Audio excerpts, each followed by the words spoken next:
Sono orgoglioso di essere veneto, sono orgoglioso di appartenere ad una terra di pace e laboriosità, sono orgoglioso di appartenere a una storia millenaria che è rappresentata dalla mia regione e soprattutto ad un futuro che è tutto da scrivere insieme. Permettetemi di concludere l'ultimo intervento parlamentare e viva il Veneto, viva San Marco!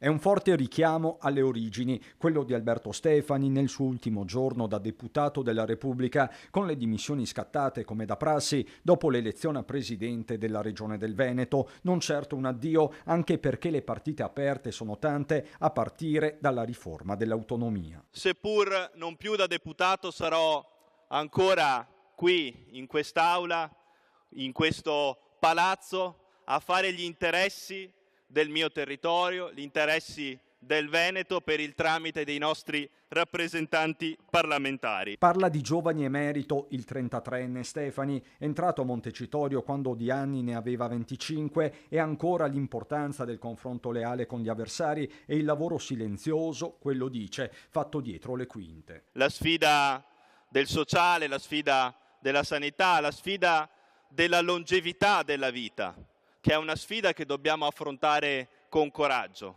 la sfida di uno sviluppo economico importante, dell'innovazione, della sostenibilità, del piano casa che abbiamo proposto e della sicurezza. Questi temi del resto della campagna elettorale che ora dovranno essere messi a terra con la nuova giunta, la cui ufficializzazione è attesa entro la settimana, con la girandola del toto assessori che impazza. Da un lato ci sono gli equilibri del centrodestra, dall'altro quelli territoriali. Per Treviso e Fratelli d'Italia c'è il nome di Claudio Borgia, se non assessore, capogruppo al Ferrofini, ruolo altrettanto strategico. Non sono io a decidere. Qualsiasi ruolo, insomma, se mai ci dovesse essere, io sono a disposizione. È ovvio che i vertici regionali e i vertici nazionali immagino stiano discutendo e ci siano, come dire, in piedi dei pensieri, delle discussioni, delle trattative, per cui io aspetto in modo molto sereno e tranquillo.